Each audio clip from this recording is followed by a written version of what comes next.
Bismillahirrahmanirrahim. Saya Nurul Fadila dari kelas IAN 5E membuat video ini sebagai pemenuhan tugas mata kuliah aplikasi sistem informasi. Berikut penjelasan singkat mengenai ISO layer mulai dari sejarah, pengertian, fungsi, dan penjelasan ISO layer itu sendiri.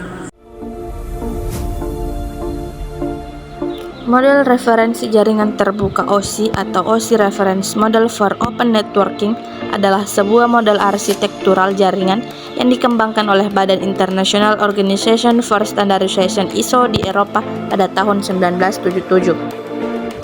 Hal tersebut dilatar belakangi karena tidak adanya suatu protokol yang sama yang membuat banyak perangkat tidak bisa saling berkomunikasi. Selanjutnya, apa itu OSI layer? OSI layer merupakan singkatan dari Open System Interconnection dan layer yang berarti lapisan. OSI layer adalah sebuah model konseptual yang dirancang oleh Organization for Standardization ISO yang mana untuk membuat standarisasi beragam sistem komunikasi untuk saling dapat berkomunikasi menggunakan standar protokol. Bahasa sederhananya adalah OSI layer merupakan sebuah standar yang dibuat untuk memungkinkan berbagai perangkat komputer agar dapat saling komunikasi satu sama lain. Adapun OSI terdiri dari 7 layer, yang mana pada gambar dijelaskan bahwa terdiri dari 2 bagian. Yang pertama, lower layer. Lower layer inti dari komunikasi data melalui jaringan aktual, yang mana terdiri dari physical layer, data link layer, network layer, dan transport layer. Selanjutnya, upper layer adalah berfokus pada aplikasi penggunaan dan bagaimana file direpresentasikan di komputer. Upper layer ini terdiri dari session layer, presentation layer, dan application layer. Selanjutnya mari kita bahas fungsi OSI layer.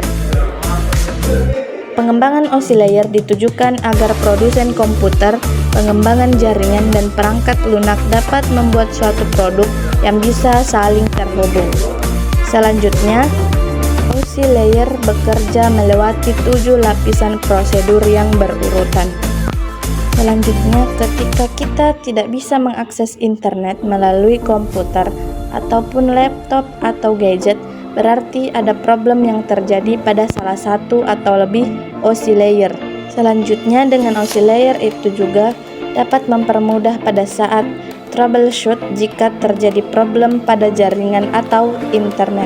Adapun penjelasan lebih lanjut mengenai 7 lapis OSI, yakni yang pertama application, yang mana pada application ini berhubungan langsung dengan pengguna, penghubung antar perangkat dan sistem komunikasi, menyediakan protokol yang memungkinkan software atau aplikasi mengirim dan menerima informasi kepada pengguna. Adapun contoh dari application layer ini yakni HTTP, FTP, POP, IAP, dan lain sebagainya. Selanjutnya pada presentation layer. Dalam presentation ini menyiapkan data untuk application layer. Yang kedua, memerintahkan bagaimana dua perangkat harus mengekskripsi, mengompres, dan membandingkan data.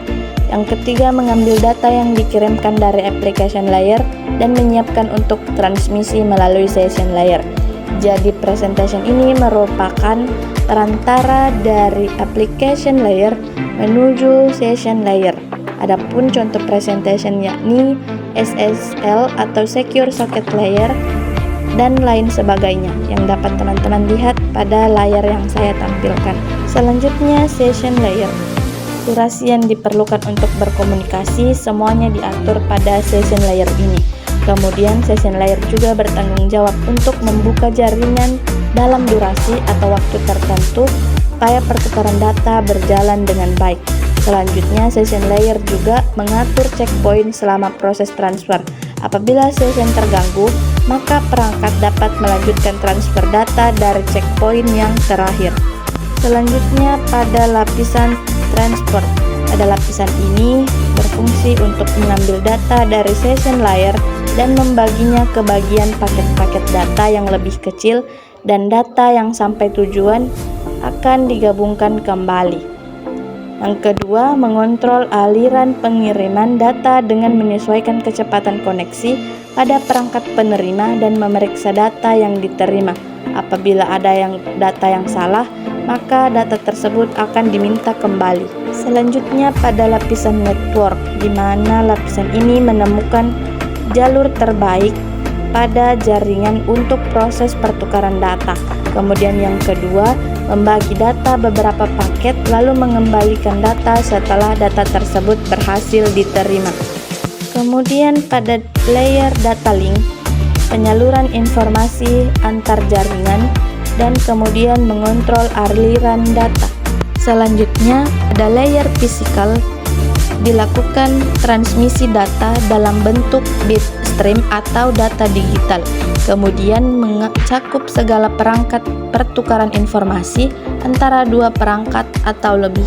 Nah, selanjutnya bagaimana cara kerja dari 7 OSI layer tersebut?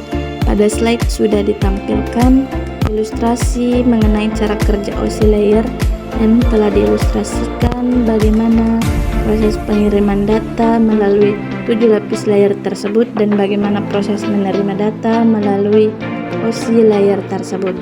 Nah, data yang dikirim akan melewati layer 1-7 sebelum sampai kepada perangkat penerima. Nah, prosesnya itu seharusnya dimulai dari perangkat ketujuh, yakni application. Nah, dari sisi penerima dimulai dari menerima physical kemudian sampai kepada application layer. Lebih lanjut, contoh cara kerja OSI layer telah ditampilkan di slide. Teman-teman sekalian dapat membacanya dan memahaminya. Terima kasih.